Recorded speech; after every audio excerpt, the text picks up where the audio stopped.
Hello everybody, this is Ariadne Rainbird, and today I'm going to be talking about the Anglo-Saxon goddess Eostre, sometimes also known as Ostara. Now, the images on this video show modern illustrations of the goddess, how she is imagined today. Some of the illustrations are by myself, others are by other artists, and no ancient images of Eostre exist. And there has been much writing recently debunking the myth of Eostre. In the past, pagans claimed that the Christian festival of Easter was stolen from paganism and named after a Saxon pagan goddess, Eostre, a goddess of the spring and fertility, to whom hares and eggs are sacred. Recently, this idea has been questioned and even outrightly dismissed due to the lack of any historical evidence of her worship. The only reference from history being the Venerable Bede, who wrote that Eostre Monarth has a name which is now translated Paschal month, and which was once called after a goddess of theirs named Eostre, in whose honour feasts were celebrated in that month. Now they designate that Paschal season by her name, calling the joys of the new rite by the time-honoured name of the old observance. Now, it must be remembered that the Venerable Bede lived well into the time that Christianity had been established in England. He was a monk, he was a Christian, and he was not contemporary with any of the pagan practices which he described.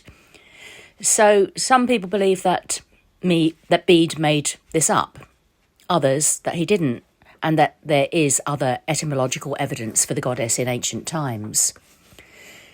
Now, absence of evidence does not mean evidence of absence, just that there may be more to be discovered. It is true that a mythology has grown up around Eostre, which is a modern creation rather than being ancient myth or belief. But does that make it any less valid? Myths, stories, images and names of gods and goddesses have changed over time, over the centuries, over the millennia. Why should it be any different now, today? Myths, stories, iconography, etc. continue to change and evolve. And one of the problems there is with just looking at written evidence such as myths, say the Icelandic Eddas and sagas, is that once something is put into writing, it kind of stops it evolving, and people then start to treat it as some kind of sacred book. Now, paganism has never been a religion of the book, and oral tradition has always been important. And the art of the storyteller, the bard in Celtic tradition, the rhapsode in ancient Greek tradition, and the skald in Saxon and Norse tradition have always been important to keep stories alive, and the stories would have changed throughout time. There would not have been just one creation myth or one myth of each of the gods. We can see this in Greek and Roman religion, where there are various different versions of myths about different gods and goddesses, which have been gathered from different parts of Greece and Rome and the empire, and at different time periods. Myths, stories, iconography, images of gods, attributes of gods and goddesses changed in the past, and they continue to change and evolve. I don't believe that we should throw the baby out with the bathwater when we're looking at a goddess such as Eostre. And another thing that we need to recognise is that there has been a lot of cross-fertilisation between different religions and different cultures. The Saxons were influenced by the Celts who lived in England before they arrived, as well as by Christianity. And the Germanic peoples also had contact with the Celts and with the Romans, and with Slavic people and other tribal societies. With the arrival of Christianity, the pagan religions were influenced by Christianity as much as Christianity was influenced by paganism. Not everything in Christianity has been stolen from paganism. We stole a lot back too, and it becomes impossible to distinguish what is truly pagan and what is truly Christian. But does it matter? Whether Ostara was the name of a spring goddess 2,000 years ago or not, it certainly is now. Eostre or Ostara exists now in the minds, hearts and worship of modern pagans. And what she represents has always existed. Fertility, new life, hope, new beginnings. Eostre is a living, vibrant goddess who has developed an iconography of her own. She tends these days to be depicted with hares, flowers, eggs, the rising sun, new shoots, flowers, etc. A mythology is developed around her, such as the story of how she saved a starving bird in the winter by turning it into a hare that would better survive the winter, and which then laid eggs and offered them to the goddess, who in turn told the hare to give the eggs to the little children, and the hare then decorated the eggs and gave them as gifts to the children. Now, this story may be an adaptation of another myth or story which originally had nothing to do with Eostre. But that's how myths work and develop. Nothing is fixed. Myths, stories, iconography, and names of gods and goddesses have changed and developed over the centuries and will continue to do so. And that is as it should be. Hail, Eostre, goddess of the spring. Hail, Eostre, goddess of the dawn. Hail, Eos, Ushas, Ostara, Ishtar, Astarte, whose names may or may not be etymologically linked, but in modern minds they are, and all the goddesses representing the dawn, fertility, or springtime.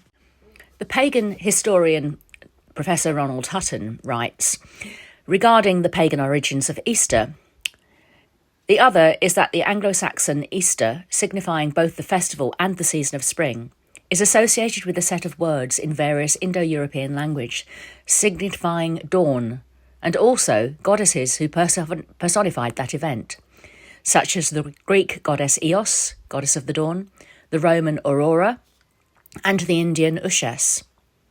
It is therefore quite possible to argue that Bede's Eostre was a German dawn deity who was venerated at this season of opening and new beginnings.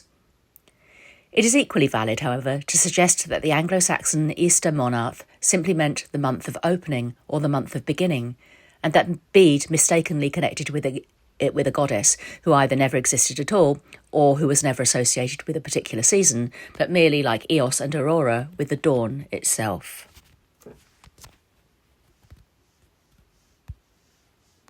So could Eostre be the Anglo-Saxon version of Eos, who came to be, or has come to be, a goddess of new beginnings and of springtime, new life, renewal? Eos is connected with light, the rising sun, the brightening day, the renewal of the earth each day, and it is easy to see how this role could be expanded on to include the dawning of a new year, the renewal of the earth in spring, and the waxing light. Now, the pagan Anglo-Saxons left no written records that we can go on, but one of the ways we examine the gods that the Anglo-Saxons worshipped is by a study of place names in England. There are a number of English place names of Saxon origin, such as Eastre in Kent, Easttree in Cambridgeshire, and Eastrington in East Yorkshire, which may be derived from the goddess Eostre, although they could just be derived from the word for east, as in Essex, meaning East Saxons. But there is also a link to the Germanic kingdoms and a link to a goddess Ostara or Ostra, who is thought to be a spring goddess worshipped by the tribes of Northern Europe. And again, there are place names which appear to be derived from Austra or Ostara. A number of votive inscriptions were also discovered in 1958, which are of Romano-Germanic origin, and are inscriptions to the Matronae Austria Hennae, who were a triad of goddesses. These date to around 150 to 250 CE. Some of the inscriptions also refer to the Austriates, and this may refer to goddesses associated with a goddess Ostra or Ostara, who may be the Germanic equivalent of the English Eostre. The Germanic goddesses are mostly connected with prosperity and growth. The Venerable Bede was known to be quite a scrupulous researcher, and so I would also question, why would he make up a goddess if there was no evidence for it? Jacob Grimm of Grimm's fairy tales fame also believed that Bede was right in his descriptions of Eostre as a goddess, and said that Ostara Eostre seems to have been the divinity of the radiant dawn of upspringing light, a spectacle that brings joy and blessing, whose meaning could be easily adapted by the resurrection day of the Christians' God, i.e. the Christian festival of Easter. Bonfires were lighted at Easter, and according to popular belief of long standing, the moment the sun rises on Easter Sunday morning, he gives 3 joyful leaps, he dances for joy. Water drawn on the Easter morning is, like that at Christmas, holy and healing. Here also heathen notions seem to have grafted themselves on great Christian festivals.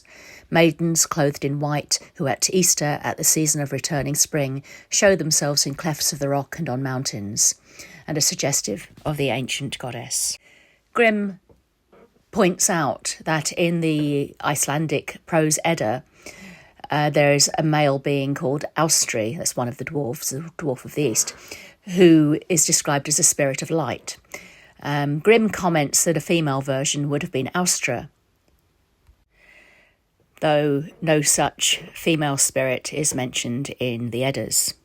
However, there is plenty of evidence of a number of gods and spirits who were worshipped in Norse tradition who are not included in the Eddas, and the Eddas are certainly not complete.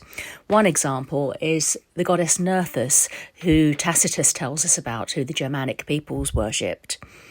Place names in Norway are associated with this goddess, even though she doesn't appear in the Eddas. And it is thought that she may have been a female form of the god Njord, the god associated with the sea. Njord and Nerthus may have been worshipped as a pair. I'm going to end now with a short prayer to Eostre. O radiant Eostre, goddess of the dawn, bringer of light and renewal, we honour you. Your gentle touch awakens the earth, as flowers bloom and life stirs once more.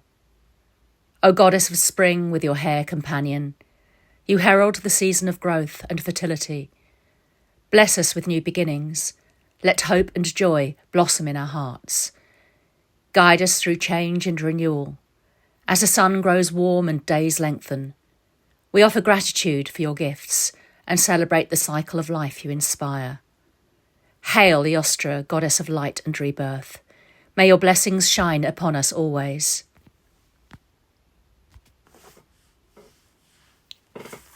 Thank you for watching.